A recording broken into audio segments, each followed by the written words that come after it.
ما د مذهب عالم یا مولا چې نن هم په منبر کینی په دې 21مه صدۍ کې هغه وایي تاسو آبادي زیاته کوي. یو حدیث شریف حواله ورکوي چې په ورځ د قیامت په پیغمبر صلی الله علیه وسلم فخر کوي د امت په ډیروالي باندې. څنګه ګڼئ چې د مولا په دې کې کردار نشته؟ الله پاک ورکوي دا کم سړی چې د 15 ماشومانو په مرۍ باندې چاړه راکاږي علاليي د لوږې او د غریبۍ له وجې نه دته خدای رزق نه ورکوي. یاره که د دې روایت یا حدیث دا شته دی کتابونو کې، که د دې روایت راویان مضبوط وي نو اول خبره خو دا وه چې دا به قرآن سره موافق و. قرآن سره موافق نه دی، د دې د قرآن سره بالکل ټکراو دی. بس دلته خو ملا صاحب ذهن کې دا خبره ور اچولې چې بچي ډېر راوړی او کوشش وکړي او د پیغمبر علیه السلام امت سیوا کړي. دې کې صرف د ملا فایده ده. دې خبرې له راتلم چې دې کې دته څه فایده ده آبادي زیاته شي. بسم الله الرحمن الرحیم. قدرمنو کتونکو سنګرخان ما او نن ما سره د خبرو لپاره په پروګرام کې موجود دی مفتی حفیظ الله صاحب. د مفتی منیر شاکر صاحب یو قریبي او ډېر تکړه ملګری او دغه شاګرد. قدرمنو کتونکو نننۍ زمونږ موضوع ده آبادي زیاتېدل او په دې آبادۍ په زیاتوالي کې بیا د مذهبي رهنماو د مولا یا د عالم څنګه او څه کردار دی. آبادي مو زیاته کړه. د پاکستان آبادي 25 میلیون ده خو په پاکستان کې دننه د خیر غوښتونکو یو برمار دی او د پاکستان نه بهر هم په ټوله دنیا کې به تاسو ته د ټولو نه زیات خیر غوښتونکي یعنی خیرمار د پاکستان میلاویږي. د دې ذمہوار څوک دي؟ قدرمنو کتونکو آبادي م زیاته کړه خو د روزګار مسله ده. خلک د غربت له وجې نه، خلک د لوږې له وجې نه خودکشیانې کوي، ځانونه په اور سیزي، د خپلو معصومانو بچو په مرۍ باندې چاړې راکاږي، هغه حلالوي، سیندونو ته یې غورځوي. ذمہوار څوک دي؟ قدرمنو کتونکو آبادي م زیاته کړه. د مسلمانانو آبادي تقریبا 2 بلین ده. 57 اسلامي ملکونه دي. خو نن هم مونږه د اسرائیل د بربادۍ لپاره په جماعتونو کې لاسونه ورټکو چې خدای اسرائیل برباد کې. هغه اسرائیل چې هغه د آبادۍ په لحاظ سره د مسلمانانو نه ډیر زیات کم دی، د رقبې په لحاظ سره یو ورکوټی ملک دی. مونږه صرف لاسونه ورټکولو ته پاتې شو ولې چې نور څه مونږ کولی نه شو، نور څه زمونږ په وس کې دي نه. د مسلمان د دې حالت ذمہوار څوک دي؟ مفتی صاحب ذمہوار څوک دي؟ سنګرخان صاحب داسې هوا رالوتې ده نن سبا چې د مولیانو کم سوچ دی او کم فکر دی. د مولیانو ټول سوچ او فکر په خپل انانیت باندې دی. مولا سړي ټول عمر دا سوچ او فکر کړی دی چې د دنیا ترقي خو ډېره لرې خبره ده، هغه دا سوچ کوي چې زه به ترقي څنګه کوم. پاتې شوه د آبادۍ خبره. هر چې آبادي ده، آبادي د پاکستان تقریبا پاکستان 5م ملک دی د آبادۍ په اعتبار سره چې ډېره زیاته آبادي ده پکې. خو آبادي کمال نه دی، ځکه چې انسانان څومره سوا شو، څومره آبادۍ سوا شوې، نه امن شته، نه ترقي شته، نه خوشحالي شته. ترقي، امن او خوشحالي. یو سوال کومه، تاسو بار بار وایي چې په دې کې د مولا څه کردار نشته. زما د مذهب عالم یا مولا چې نن هم په منبر کینی په دې 21مه صدۍ کې هغه وایي تاسو آبادي زیاته کوي. یو حدیث شریف حواله ورکوي چې په ورځ د قیامت په پیغمبر صلی الله علیه وسلم فخر کوي د امت په ډیروالي باندې. څنګه ګڼئ چې د مولا په دې کې کردار نشته؟ د مولا سړي همیشه دپاره چې دی کله کم دلیل وایي د ده دلیل د مثال داسې دی لکه غڼه چې یوه جاله جوړه کړي او پاغي کې دی لوبیږي خو چې کله هوا پې راوالوزي هر څه ختم دوی چې کوم روایت پیش کوي چې پیغمبر علیه الصلاة والسلام به 120 صفونه د امت او په دې باندې به فخر کوي حالان کې قرآن وی واذ قال ابراهیم رب اجعل هذا بلدا آمنا وارزق ابراهیم علیه السلام چې کله کعبه جوړه کړله هلته اول امن غوښتی آمنا ورزق او بیا ویلي چې الله ته دوی ته د رزق بندوبست وکړي اصل شی د رزق بندوبست باقي خبره ده چې رزق الله ورکړي دي کې څه شک نشته خو د رزق دپاره څه اسباب وي څه وسایل وي سوال کوم چې رزق الله پاک ورکوي دا کم سړی چې د پنځو ماشومانو په مرۍ باندې چاړه راکاږي الله لهیي د لوږې او د غریبۍ له وجې نه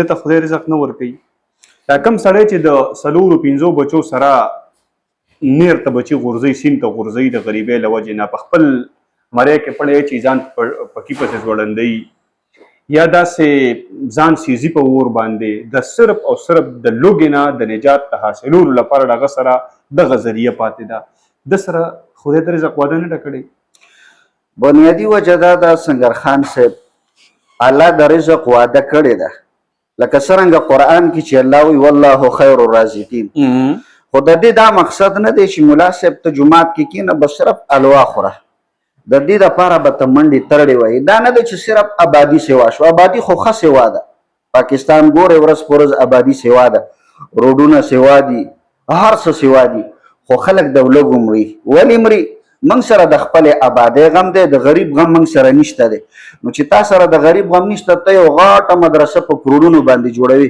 د غریب مال او دولت راوړي جیب کې اچوي بهر ملکونو ته ځي دا غریب دیله محتاج دی او دیله مجبوره دی چې هغه د خپل بچي په مرۍ باندې چاړه راکاږي ځکه هغه شی چې هغه ته میلاوېدو ملا صاحب هغه تا راوړو آبادۍ کې دي ولګولو دا آبادي خو د مسلمان د دې مولا په خوله باندې زیاته کړې ده د عالم په وینا یې زیاته کړې ده هغه ته دا ثواب کار ښکاري چې پیغمبر علیه السلام به فخر کوي دا د نیکۍ د خیر کار د راشه د آبادي زیاته کړه خو د په خوله زیاته کړه د چا په خوله زیاته د مولا او د عالم په وینا په خوله زیاته کړه ګوره عالم او مولا داسې یو حیثیت په عوامو کې جوړ کړی دی چې مولا ورته ویلي چې دا زه څه وایم زه د الله د طرف نه نایب یم مولا سړي عوامو ته ذهن کې دا خبره پخه کړې ده چې زما د خبرو خلاف لاړې نو ته الله نه بخي نو مولا چې څه وایي نو امي به خامخا مني امي د هغې خلاف کولی نشي لکه ملا صاحب ویلي چې پیغمبر علیه السلام به فخر کوي چې زما امت سوا دی تاسو د امت ګورئ په امت کې کم کردار روان دی څه روان دي د یو بل قتلونه د یو بل توهین په دې امت به پیغمبر علیه السلام فخر کوي زه نن مالدار یم هر څه لرم او یو غریب د ولږې مړ کېږي د قیامت په ورځ په دې امت باندې فخر کوي حالان کې قرآن د دې خبرې مخالفت کړی ورزق اهله دې ته رزق ورکې دا خلک په امن کې چې قتل او غارت نه بچ شي یوازې دا نه دی چې بس آبادي دې سیوا شي آبادي سیوا کولو سره هېڅ ترقي نه راځي دغه روایت چې کوم ما ذکر کو تاسو مو ته اشاره وکړله چې د پیغمبر علیه السلام به په ورځ د قیامت د امت په ډیروالي فخر کوي دا روایت ته حدیث ته راوی مضبوط ته کمزور دی که نه هسې یو خبره ده را روانه ده یاره که د دې روایت یا حدیث دا شته دی کتابونو کې که د دې روایت راویان مضبوط وي نو اول خبره خو دا وه چې دا به قرآن سره موافق و قرآن سره موافق نه دی د دې قرآن سره بالکل ټکراو دی ځکه چې ابراهیم علیه السلام کله آبادي جوړه کړه نو هغه وی چې واذ قال ابراهیم رب اجعل الله وګرځوي دا ځای هذا بلدا خار امن والا داسې نه دی ویلي چې بس آبادي صرف سوا کوي امن ټکې ورسره دی ورزق اهله ورسره دی نو نن سبا خو آبادي ښه سوا ده امن ټکې نشته دی مولیانو سره که وایي هم هسې زباني وي او رزق خو تاسو ګورئ چې مسلمانان یو بل نه رزق راکاږي نو په دې امت باندې پیغمبر علیه السلام داسې فخر نه کوي دا کمزوري روایت دی دا ټول د قرآن مخالف سړی به خپل حیثیت ته ګوري چې د حیثیت مطابق چې زه مثال 10 بچي لرم او سبا د 10 ورغلوي او د فساد کې نقصان کې زه پې شرمېږم نو دې نه ښه خبره نه ده چې 3-4 بچي دي وي معاشره به هم ټیک وي ته به هم خوشحاله یو بچی دی وي خو چې دینداره وي او قوم ته فایده وي لسو باندې څه کوي ټیک ده مفتي صاحب دا راته ووایئ چې د آبادۍ زیاتوالی چې آبادي زیاته کوي، کوم چې زمونږ بعض علما دا د قرآن او د حدیث نه ثابته ده که نه؟ قرآن حدیث د دې باره کې څه وایي؟ قرآن او حدیث د آبادۍ باره کې داسې مستقله خبره نه ده کړې چې خامخا دې سیوا شي، خو آبادي سیوا کول څه بده خبره نه ده، خو چې ته هغې ته وسایل پوره کولی شي، هغې کې مشکلات نه وي. لکه مثال پاکستان کې ښه ډېره آبادي ده خو وسایل نشته، غریب مشکل کې دی، غریب په درد کې دی، غریبانان مري. نو چې څومره ته آبادي سیوا کوې نو په دې آبادۍ سره خو ملک ته څه ترقي نه کېږي، که ترقي کېږي تاسو ګورئ په دې ملک د ملک بدنامي کېږي، الټه د ملک بدنامي کېږي. تاسو بهر ملکونه وګوره آبادۍ، هغوی دومره آبادي کوي چې دوی عوامو ته څه وسایل رسولی شي، عوام د مشکل نه ویستلی شي. بس دلته خو ملا صاحب ذهن کې دا خبره ور اچولي چې بچي ډېر راوړئ او کوشش وکړئ او د پیغمبر علیه السلام امت سیوا کړي. دې کې صرف د ملا فایده ده. دې خبرې له راتلمه چې دې کې دلته څه فایده ده چې آبادي زیاته شي؟ آبادۍ سیوا کولو کې دې له دا پیدا ده. زه به یو ناشنا خبره درته وکړم. د سوکنو کې یو ټاون جوړېدو، زمونږ یو ملګری لاړو هلته یې څه ځای اخیستلو، نو جوماتونه یې پکې د سره آبادي شوې نه ده، ملا صاحب پکې مخکې ځان له جومات کتلی دی. د آبادۍ سیوا کولو کې د ملا صاحب فایده دا ده چې زه به د عوام څنګه کنټرول کړم، زما طرف ته به څنګه توجه وي. نو د ملا سړي ټول سوچ په دنیا باندې دی، ځکه چې هغه خو د دنیا په روزګار نور نه پوهېږي، نو هغه مجبوره دی چې ځان له یو جومات ګوري او چې چېرته آبادي د ځان رسولې. ما تا ته اول کې وې چې ملا سړی د خپل ځان د آبادولو کوشش کوي. نو ملا سړی صرف د جومات کردار دی، نور داسې څه کردار شته نه. آبادۍ دپاره صرف دې ته خوشحالېږي چې عوامو نه تیاره حلوا راځي او تیار رزق راځي، بس دته خوشحالي ده، کې نور پکې هېڅ هم نشته. تاسو ډېر زیات مدلل جواب د دې خبرې ورکړو، ښکلی جواب دی. مفتي صاحب یو بل سوال دی چې په قرآن کې یو آیات دی، هغه اګزیکټ هغه الفاظ ما نه هېرېږي خو ویلی کېږي دا چې یاره یوې زنانه له مور له دا پکار دی چې هغه تر 2 کالو پورې خپل ماشوم له پی ورکړي. ما یو فتوا په دې باندې کتله، هغوی د دې نه دا نتیجه راایستې وه، دا معنی چې یاره د دې مطلب دی د فیملی پلانینګ یعنې خانداني منصوبه بندي 2 کاله وقفه په دې کې پکار ده. یو خو دلته کې په دې خلکو کې داسې خبره نشته تقریبا چې کال په کال باندې خلک بچي پیدا کوي. د دې آیات خلاف ورزي نه ده؟ قرآن کې الله وایي والوالدات یرضعن اولادهن حولین کاملین. تاسو بچو ته 2 کاله پورې پی ورکوئ. 2 کالونه مخکې هم بندولی شي، د خاوند او د ښځې په مشوره باندې اجازت شته. او د دې نه پس چې څومره وقفه اسلام ورکړې ده، د پیو باره کې تاسو وقفه یادوي که څه؟ د پیو باره کې 2 کاله ده، خو عموما هم راته ووایي چې اسلام څه وایي د دې باره کې، څونه ګیپ پکار دی، څونه وقفه پکار ده د بچو د پیدایش په پیدا کولو کې؟ ښه د بچو پیدایش څونه وقفه پکار ده؟ سوال دا دی. قرآن خو دا خبره کړې چې حولین کاملین، ماشوم ته تاسو 2 کاله پی ورکوئ او 2 کالو نه کم هم په اجازت شته چې د ښځې او د خاوند په مشوره بندي شي، جواز شته. او د دې نه علاوه قرآن دا خبره چېرته هم نه ده کړې چې تاسو خانداني منصوبه بندي یعنې اولاد بندول تر کوم حده پورې بند کړئ، دا یې نه ده کړې. خو دومره خبره ده چې قرآن موږ ته د دې خبرې وضاحت کړی چې تاسو د خپل وس مطابق هر یو کار کوي. لکه مثال په تو یو سړی دی بالفرض ما والا، زه به د دومره اولاد کوشش کوم چې زه هغه روزلی شم، یا 15 یا 10 یا 3 یا کم سوا. خو د دې نه زیات چې یو سړی کوشش کوي نو خامخا به د مشکلاتو کې غورځېږي. نو قرآن د دې داسې مستقل وضاحت نه دی کړی چې یا دې بیخي سوا شي یا دې کم شي، خو انساني تقاضا دا ده چې هر سړی دی د خپل وس مطابق چې څومره اولاد دی د هغې پالنه کولی شي، روزنې کولی شي، هغومره پکار دی. دا څه ضروري نه ده چې بس امت سوا کوه. اوس یو بل سوال له راځمه، کله چې حکومت پاکستان کله کوشش کړی دی چې یاره د آبادي کنټرول شي، د دې لپاره مختلف دورونو کې په دې باندې کوششونه شوي دي، په دغه وخت کې عالم یا مولا راپاسي د حکومت خلاف پراپګنډه شروع کی، هغه ته وایي یاره دا د امریکې په ایما باندې لګیا دی او دا د یوروپ په ملکونو په ایما باندې لګیا دی او دا اوس سازش ته اسلام ته. دا بیا ولې د فیملی پلانینګ خلاف دی؟ ولې دی؟ سنگر خان صاحب بنیادی خبره دا ده چې کوم تاسو روایت پیش کو چې یاره امت سیوا کوي، دوی صرف په دغه روایت باندې نظر دی، نور د دنیا په کردار د مولا سره هیڅ نظر نشته دی چې دنیا په کم لیول روانه ده او په کومه طریقه باندې روانه ده. حکومت چې یو عملی اقدام کوي د هغې مقصد دا چې د خلکو ته یو فایده ورسي او آبادی څه نه څه کنټرول شي او هر چا ته خپل حق میلاو شي. نو مولا سړی الریډي راپاسي، نو هغه به دا خبره کوي چې نه دا خو د قرآن او سنت خلاف دی، خانداني منصوبه بندي.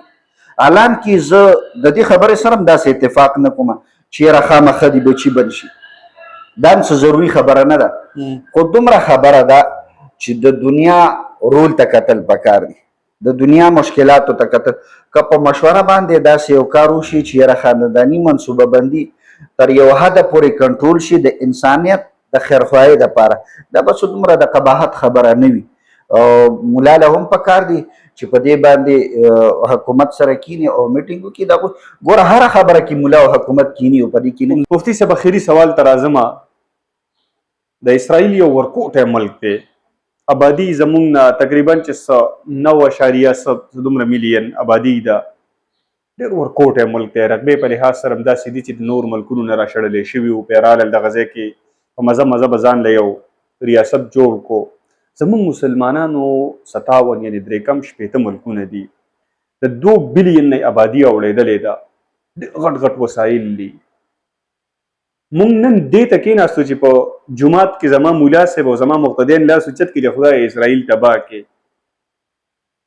نور خو څه کولی شو. نو د مسلمان د دې حالت ذموار څوک دی؟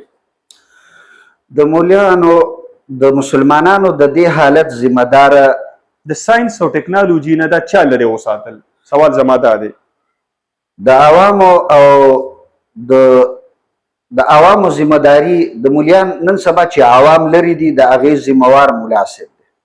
موږ اکثر په مولا صاحب باندې ګوته کړو ځکه چې مولا صاحب صرف دا ورته ویلي چې تاسو کامیابي په زمونږ په دې مدرسو کې دی. یو دین دی، دین جدا شی دی، دین کې خو اصل کامیابي شته، دین چې څوک مني نه او کامیابي په دین کې نه مني خو مسلمان نه دی. یو داسې دی چې زمونږ ماشوم چې کله هم پیدا شي نو زمونږ سوچ دی چې اول به دا مدرسې ته وقف کوو، چې هغه مدرسه کې 8 کاله لوی شي نو 8 کاله پس هغه خوار د دنیا په حساب نه پوهېږي. یو ډېره ناشنا خبره ته بیا وکړم جي چې 8 کاله پس دغه عالم صاحب فارغ شي نو زیات نه زیات د ده صحیح چېرته کې په مدرسه کې ورته د 15,000 نه واله تر د 12,000 پورې 20,000 روپو پورې چېرته کې درس میلاو شي او یا چېرته کې امامت شروع کړي. زه داسې خلک هم پېژنم چې هغوی 8 کاله مدرسو کې ویلي دي، بیا ورپسې وروسته هم څه سبقونه ویلي دي، او نن هغه خلک چې دي نو هغوی څه کوي؟ په دوکان باندې ناست دي، د چولو تالې لګولې دی، چولې خرڅوي او نور داسې حل دی.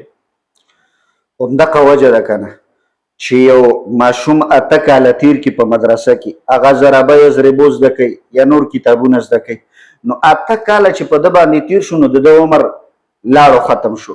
نو هغې نه پس دی تعلیم بنیادي خبره د تعلیم دی.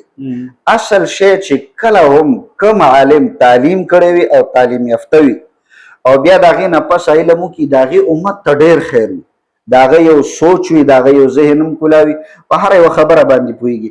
نو بنیادي وجه دا ده چې زمونږ دا ماشومان ټول عمر په دې مدرسو کلي شوي دي. موږ د مدرسو خلاف نه یو، ګوره دین زده کول ضروري دي، دې نه کېدي چې خلک دا جوړ کړي چې یاره دا د مولیانو خلاف دی د مدرسو. موږ د مولیانو د مدرسو نه خلاف، موږ یې د کردار خلاف یو. نو چې 8 کاله دی تیر کړي نو هغې نه پس دی سکول نشي ویلی، د هغې نه پس تعلیم نشي کولی، نو چې دی تعلیم ونه کړي نو دی ترقي کولی شي، نو دی بس مجبوره دی چې 8 کاله پس به دی داخلي کړي چې الله اسرائیل تباه کړي. دی ډس کولی نشي، دی ټینک پیژني، د میزایلو جنګ دی، د ټکنالوژۍ جنګ دی، او هغه ستاسو خبره چې ضربه یضربو ورته وښیي نو هغه د ټکنالوژي نه څه خبر دی، هغه د ساینس نه څه خبر دی. بالکل. او دا هم تاسو ته پته چې د یو ډېر لوی زمانې پورې دې خلکو د ساینس او د عصري علومو مخالفت کړی دی.